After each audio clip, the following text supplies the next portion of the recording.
Halo semua, terima kasih telah mengklik video ini. Selamat datang di channel RAS Story. Pada kesempatan kali ini kami akan membahas beberapa tempat yang menyimpan kisah horor berdasarkan true story. Sebelum dimulai, mohon keikhlasannya untuk subscribe dan like video ini jika kalian suka agar kami lebih semangat untuk membuat konten-konten selanjutnya. Cerita dimulai. Di Jepang, ada hantu Kuchisakeonna, yaitu hantu wanita dengan mulut sobek hingga telinga yang menghantui jalanan malam. Hantu itu suka mengganggu dan bertanya apakah aku cantik kepada siapapun yang ditemuinya. Jawaban salah berarti kematian tragis. Di berbagai belahan dunia, urban legend telah menjadi bagian dari cerita rakyat yang menggambarkan ketakutan kolektif dan misteri yang sulit dijelaskan. Contohnya di Jepang, ada Kuchisakeonna, hantu wanita dengan mulut sobek hingga telinga yang menghantui jalanan malam, bertanya, apakah aku cantik? Kepada siapapun yang ditemuinya. Jawaban salah berarti kematian tragis. Begitu pula dengan hantu Aokigahara, hutan lebat di kaki Gunung Fuji, yang menjadi lokasi banyak tragedi bunuh diri, dan di Amerika Latin, ada tangisan pilu hantu La Llorona, seorang ibu yang kehilangan anak-anaknya karena keputusannya sendiri yang tragis. Berikut kami rangkum urban legend di beberapa negara yang sangat menyeramkan, bahkan ada yang merenggut jiwa.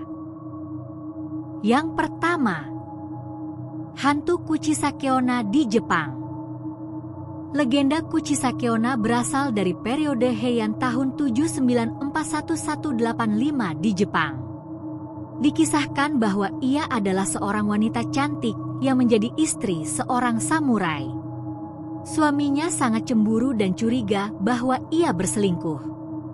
Dalam kemarahan, sang suami memotong mulutnya dari telinga ke telinga sambil berkata, "Siapa yang akan menganggapmu cantik sekarang?" Tragedi ini menjadi awal transformasinya menjadi roh pendendam. Kuchisakeonna sering digambarkan mengenakan masker medis yang biasa di Jepang, sehingga penampilannya tidak langsung mencurigakan. Ia mendekati korban, terutama anak-anak dan remaja, dengan bertanya, "Apakah aku cantik?" Jika korban menjawab ya, ia akan membuka maskernya, memperlihatkan luka mengerikan. Kemudian ia bertanya lagi, dan jawabannya menentukan nasib korban. Legenda ini memuncak pada tahun 1970-an, saat laporan tentang penampakan Kuchisakeonna menyebar di seluruh Jepang. Banyak anak-anak takut pergi ke sekolah, dan orang tua menjadi sangat protektif. Polisi bahkan meningkatkan patroli di beberapa area. Ketakutan ini menjadi fenomena nasional yang membuat urban legend ini sangat terkenal. Ada beberapa cara untuk selamat darinya menurut legenda. Salah satunya adalah menjawab ambigu, seperti biasa saja, atau melemparkan permen keras yang konon dapat mengalihkan perhatiannya. Namun, tidak semua orang tahu cara ini, sehingga korban tetap dilaporkan hilang atau tewas dengan cara misterius. Kisah ini juga menjadi subjek adaptasi dalam film, drama, dan literatur Jepang, memperkuat statusnya dalam budaya pop. Film seperti Charvet, The Slit-Mouthed Woman membawa kisah ini ke khalayak internasional. Meski sebagian besar menganggapnya hanya mitos, dampaknya nyata di masyarakat. Kuchisakeonna menjadi simbol ketakutan terhadap trauma dan dendam. Dalam budaya Jepang, ia juga mencerminkan pentingnya menjaga keharmonisan dalam hubungan dan keluarga.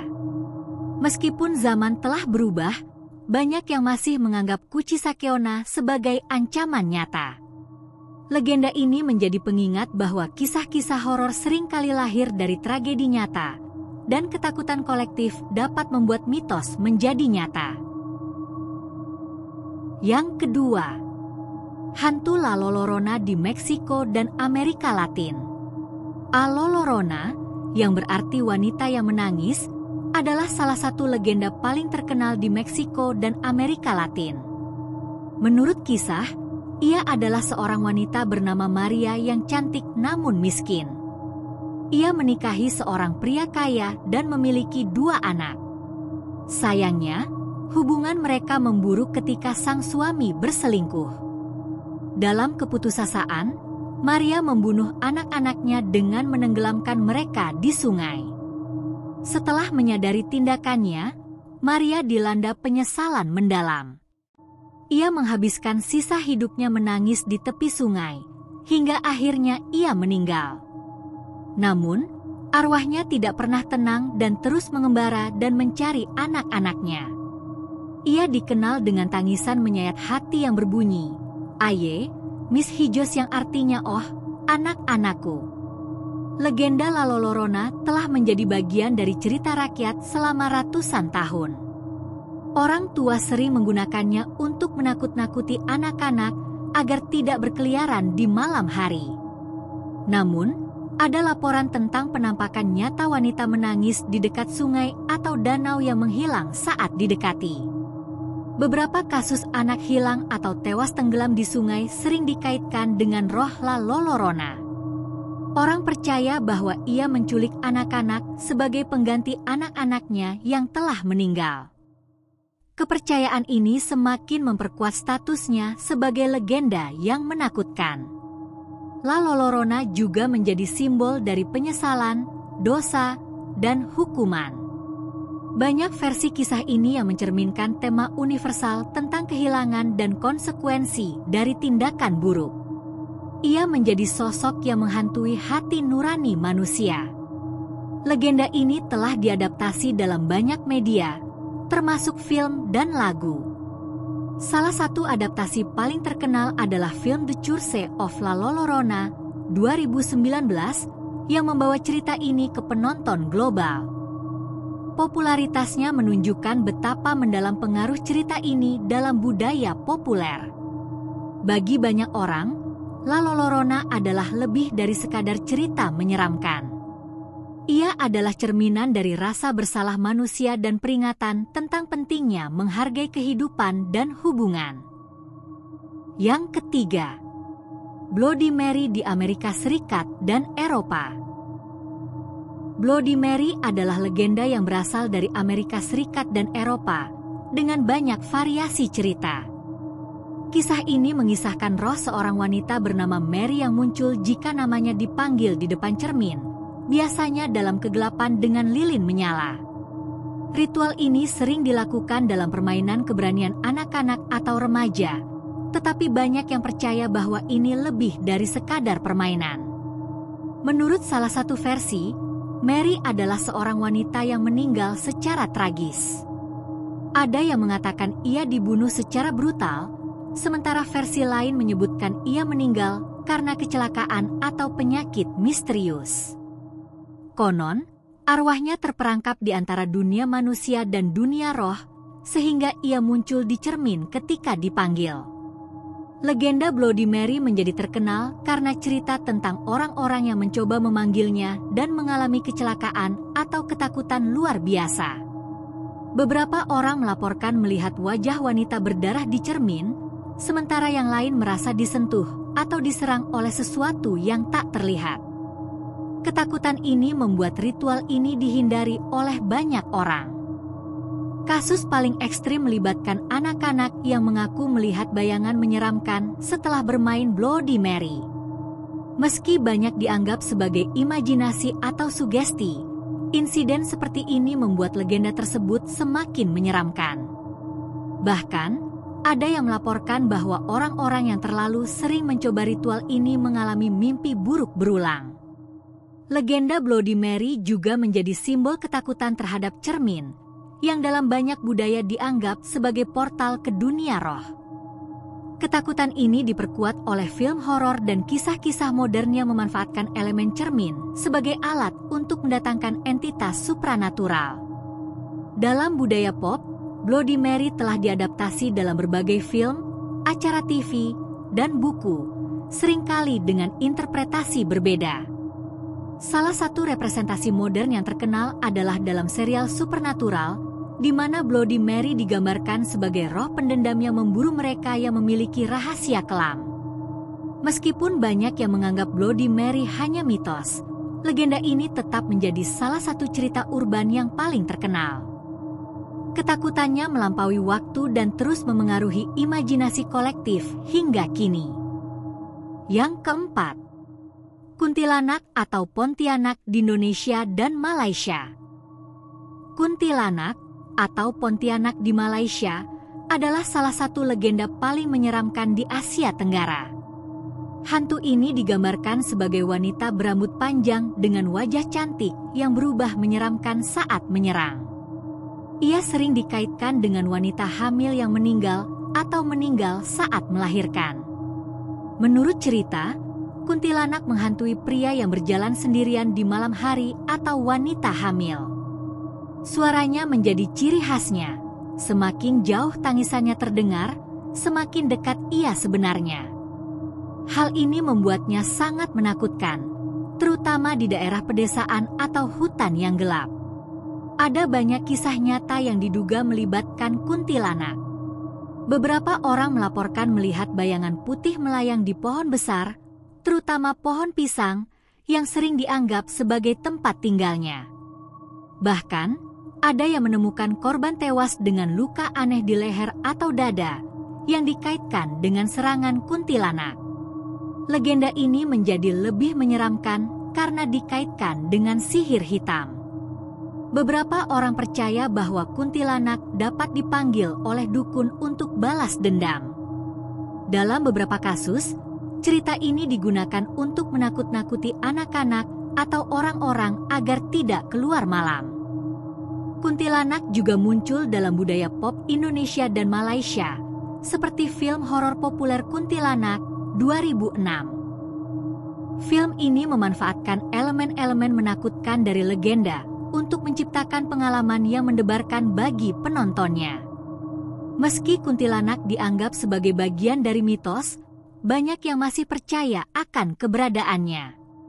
Orang sering membawa benda-benda pelindung seperti paku atau bawang putih untuk mengusir roh ini. Ini menunjukkan betapa mendalamnya pengaruh legenda ini dalam budaya lokal. Bagi banyak orang, kuntilanak adalah simbol ketakutan terhadap kematian tragis dan ketidakseimbangan antara dunia manusia dan roh. Legenda ini tetap hidup sebagai pengingat akan misteri dan bahaya malam. Kelima, Slender Man di Amerika Serikat.